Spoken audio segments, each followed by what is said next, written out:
Dapat sa kanyang pagpanalo, Pastor Apollo Sikibuloy ay maging presidente ng Senado sa bansang Pilipinas.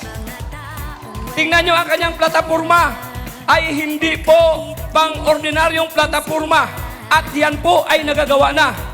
At kapag siya, mga kapatid, ay inyong ibinuto, Pastor Apollo Sikibuloy, siya po ay magdadala sa atin, mga kapatid, sa mabuting bansa, mabuting bayan dahil aayusin niya ang bansang Pilipinas. Ang 53 sa baluta, Senador Pastor Apollo Sikibuloy ay huwag na huwag kalimutan. Huwag lamang ikampanya si Pastor Apollo Sikibuloy dito sa lugar na ito, kundi inyong ikampanya sa labas. Sabihin ninyo sa kanila na kailangan po natin sa bansang Pilipinas, walang iba, Pastor Apollo Sikibuloy, number 53 sa baluta.